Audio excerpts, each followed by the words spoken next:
ঠিক আছে লাইন ডুবে না আয়ো এখানে আমরা তারাই শিখতে আয়ো দিছে বলতে ওই তো এদিকে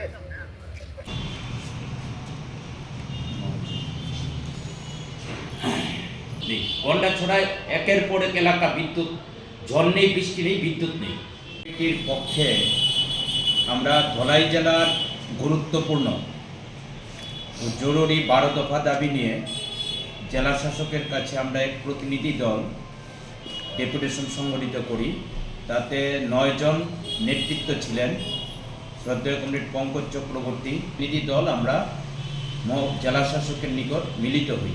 আমরা 12 দফার মেমোরেন্ডাম ওনার হাতে তুলে দিই। তার মধ্যে উল্লেখযোগ্য দাবি ছিল রেগা প্রকল্পে ব্যাপক দুর্নীতি। এই জেলার সবকটি ব্লকে প্রায় ড্রজারে কাজ হচ্ছে, শ্রমিকের টাকা ড্রজারের মালিকের ঘরে পৌঁছে যাচ্ছে। এটা রেগা প্রকল্পের একেবারে গাইডলাইন বিরোধী। আমরা এই ধরনের দুর্নীতি বন্ধের দাবি জানাই। হচ্ছে প্রতিনিয়ত যারা বিরোধী দল করেন, কাজের জন্য ডিমান্ড দেন, এই ডিমান্ডপত্র ডাস্টবিনে ছিঁড়ে ফেলে দেওয়া হয়। আমরা জেলা শাসকের কাছে দাবি তুলেছি যে ডিমান্ড ফর্ম নেওয়ার কথা জিআরএস বা পঞ্চায়েত সচিব, কিন্তু এগুলি নিচ্ছেন শাসক দলের ক্যাডাররা।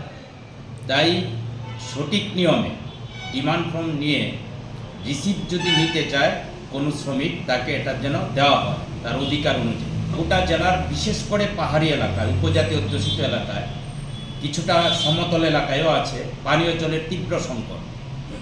অটল জলধারা যোজনার বহু কাজ হয়েছে, কোটি কোটি টাকা বিল হয়েছে, কিন্তু শুরু থেকেই এই হাইড্রেন্ট পয়েন্টগুলিতে জল আসে না। তাতে জলের জন্য হাহাকার। বামফ্রন্ট সরকারের আমলে প্রত্যেক এলাকায় ব্যাপক রাস্তা তৈরি হয়েছে, ব্ল্যাকটপ রোড গত 6 বছর 7 বছর ধরে মেরামত নেই, চলাচলের অযোগ্য।